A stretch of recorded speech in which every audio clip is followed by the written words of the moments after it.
Hi everyone and welcome to Connected with Latham, where we discuss ideas, legal developments and business trends shaping the global economy.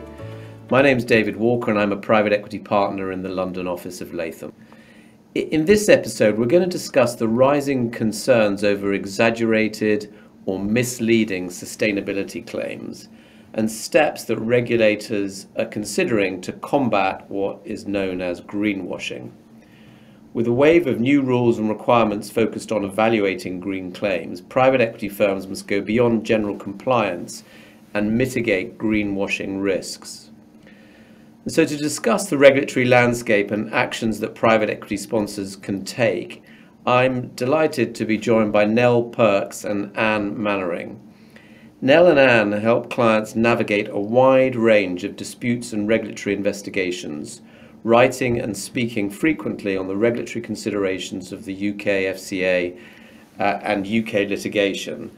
And it'll be of tremendous value to get their views on how deal makers need to take a proactive approach in addressing these issues. So, Nell and Anne, welcome to the pod. Thanks very much, David. It's lovely to join you. Likewise. So Anne, if I could start with you, if I may. Greenwashing looks increasingly like an area of focus amongst regulatory authorities. What new rules and regulations are currently under consideration? Yes, that's right, David. Greenwashing has become a widely used term, not just from a regulatory perspective, but more generally. And I think that this really reflects that as the focus on ESG has grown over the last few years, so has the desire, but also the commercial need for firms to disclose their ESG credentials. And with this increase in ESG disclosure has come a commensurate concern that where there are exaggerated or misleading sustainability claims that are being made. And I think from a regulatory perspective, this is creating a particular area of focus for regulators who are concerned, particularly in relation to the allocation of capital off the back of misleading ESG disclosures. And as a result, in the UK, what we've seen is that as part of its proposals for a new sustainability disclosure requirements and investments label regime, the FCA is proposing to introduce a new anti-greenwashing rule that will apply to all UK regulated firms. And this rule is going to require such firms to ensure that the naming and marketing of financial products and services in the UK is clear, fair and consistent with the sustainability profile of the product or service. And in terms of timing, the FCA is aiming to finalise these rules and publish a policy statement in the third quarter of 2023. And the idea is that then the anti-greenwashing rule would come into effect immediately after the publication of the policy statement. Thanks, Anne. Now, what do you think the implications are for private equity sponsors of these various new rules and regulations? Yes, so I think as regulators are focusing more on ESG disclosures, investor and other stakeholder claims over greenwashing are continuing to increase and likely to do so. I think firms and portfolio companies are coming under greater scrutiny as they're required to make more publications of ESG disclosures in their market-facing and other public information, and that can then give rise to further claims by others. These claims can be brought under different and sometimes overlapping laws. So there are statutory-based claims, the securities regulations, and then there are also soft law provisions like OECD guidelines and advertising standards, all of which can be a hook for bringing those claims. And these avenues are all interrelated. There's also quite a lot of different requirements in different jurisdictions and on different entities, meaning that there's a degree of overlap and underlap in what's required. And it's this variance in the laws that sort of makes a consistent and proactive risk management approach essential. Thanks, Nell. Anne, how do you see the FCA's proposals relating to regulations that are in fact already in place for misleading claims? Yeah, so the FCA's proposals are, I think, a clear signpost of its concerns and expectations in this area, and a clear sign that greenwashing is going to continue to be an area not only of supervisory, but also enforcement focus for the FCA. And as you kind of allude to, regulated firms in the UK are already subject to certain existing rules which ensure that information communicated to clients is clear, fair, and not misleading. However, the FCA has been very clear that it considers it is necessary to introduce a specific rule to link this directly to sustainability claims, to ensure that firms understand that the anti-greenwashing rule applies and that these existing clear, fair and not misleading rules apply when they are making sustainability claims.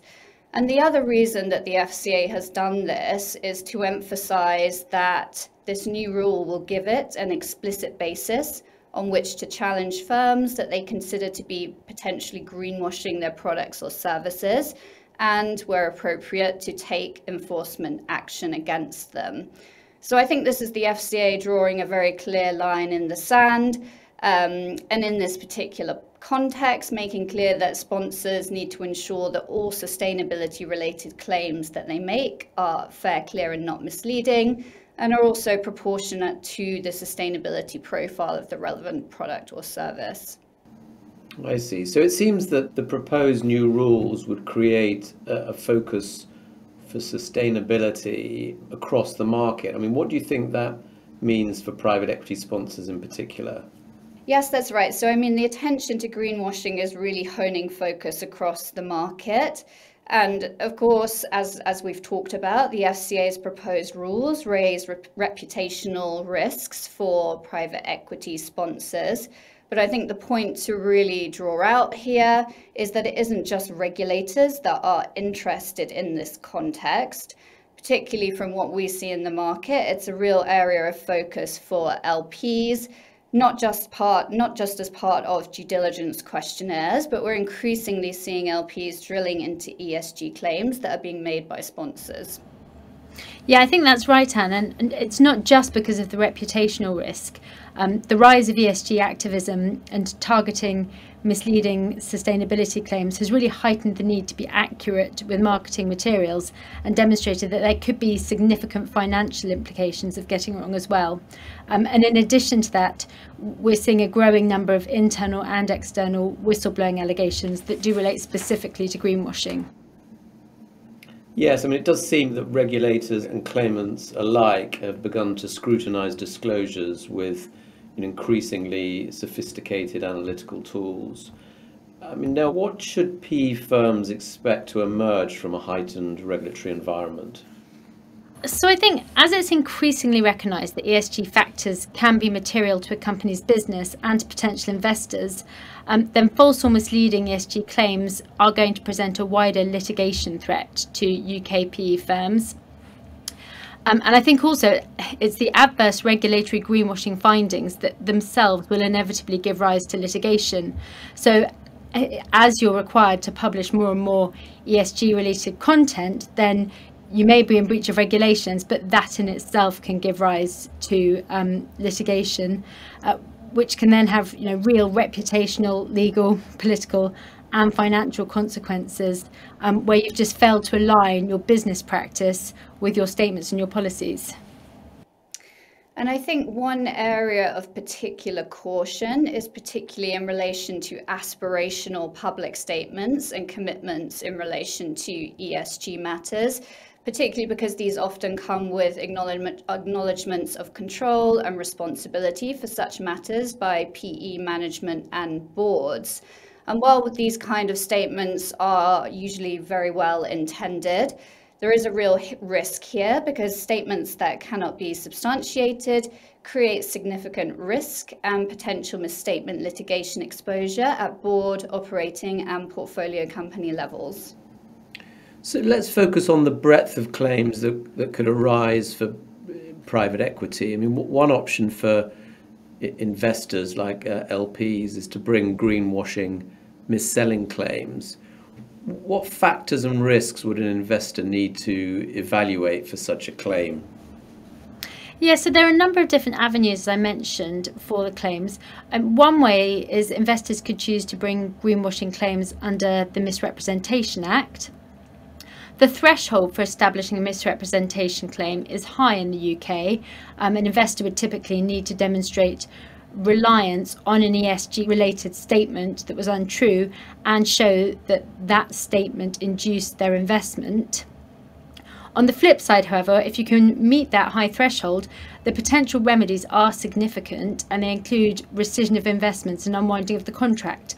So the risk is material and for investors, potentially a great outcome if that's what they want to achieve. The existing UK legislation, most of which is in the Financial Services and Markets Act, also allows investors in listed companies, including listed PE firms, to seek compensation for loss that they suffered as a result of untrue or misleading statements in prospectuses or listing particulars. Recent case law has confirmed that claimants that are bringing a claim under Section 90A of FSMA must also demonstrate reliance on a statement or omission, rather than in some more generalised sense on a piece of published information. However, it is going to be, I think, a lower threshold than for misrepresentation, but then that's reflected, I think, in the fact that the remedy is different and is targeted on compensation rather than an unwinding of the contract. But I think one thing to bear in mind is that both of these avenues do have the potential to result in class actions on a potentially huge scale. So whichever way you're looking at, class actions will remain a threat, risking very large exposures and significant reputational damage. So how can private equity firms mitigate these greenwashing risks? So I think there's more to this than simply complying and just being a good corporate citizen. Sponsors should consider carefully whether they are over-promising and or under-delivering on their ESG claims and trying to make sure that they're not doing either. Sustainable investment presents an enormous opportunity, but it's got to be approached as a fundamental regulatory and litigation risk mitigation issue. And Anne, what do you think this mitigation might look like in practice? So there are several tips that we'd advise following, and the first one would be having a clearly defined governance framework from a greenwashing perspective. So the idea here is that you want to ensure that you have a consistent policy approach in place in relation to matters such as how you define ESG, how you use ESG terminology. And a good example of what that is looking to protect you against is making sure you're not using contradictory ESG terms or contradictory approaches across your firm and the investor base.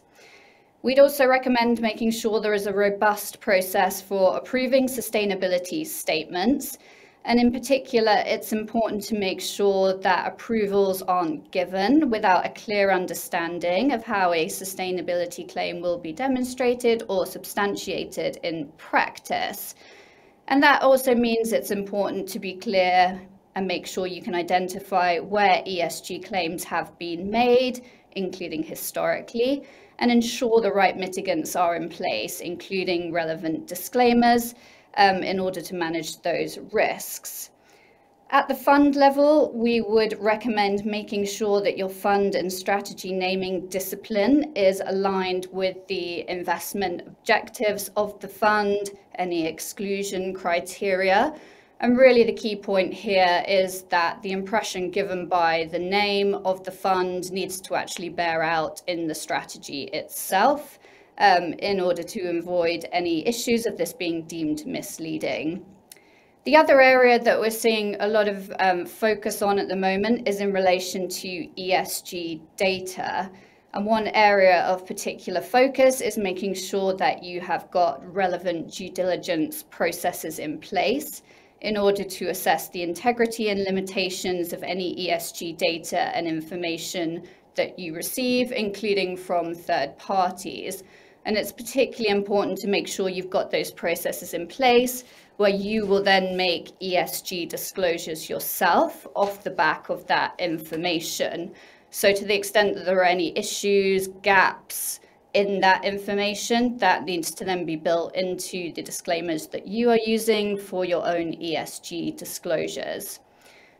We recommend things such as regular portfolio company reviews from an ESG perspective, again, to make sure there is an ongoing assessment of ESG risks. And I think at a more macro level, it's also really important to develop a clear understanding of the cross-jurisdictional greenwashing risks in the relevant jurisdictions in which you operate, in order to make sure that you have got a consistent framework in that regard. As the FCA considers new rules and greenwashing comes under greater scrutiny, your insights today have really underscored the importance for private equity firms to build a sound understanding of potential greenwashing risks and how to take mitigating action. So thanks very much, Anne and Nell. Really appreciated your input today. Yeah, thanks for having us. Thank you for listening to this episode in our Connected with Latham podcast series. You can subscribe and listen to new and archived episodes of Latham's podcasts on lw.com, Apple Podcasts, Google Podcasts, Spotify, or indeed wherever else you get your podcasts. If you'd like more information about the topics in this podcast, please email any of us from the links located in the show description, and we'll be happy to respond. We hope you'll join us again next time for another riveting private equity pod. This podcast is provided as a service of Latham & Watkins LLP. Listening to this podcast does not create an attorney-client relationship between you and Latham & Watkins LLP, and you should not send confidential information to Latham & Watkins LLP. While we make every effort to assure that the content of this podcast is accurate, comprehensive, and current, we do not warrant or guarantee any of those things. And you may not rely on this podcast as a substitute for legal research and/or consulting a qualified attorney. Listening to this podcast is not a substitute for engaging a lawyer to advise you on your individual needs. Should you require legal advice on the issues covered in this podcast, please consult a qualified attorney. Under New York's Code of Professional Responsibility, portions of this communication contain attorney advertising. Prior results do not guarantee a similar outcome.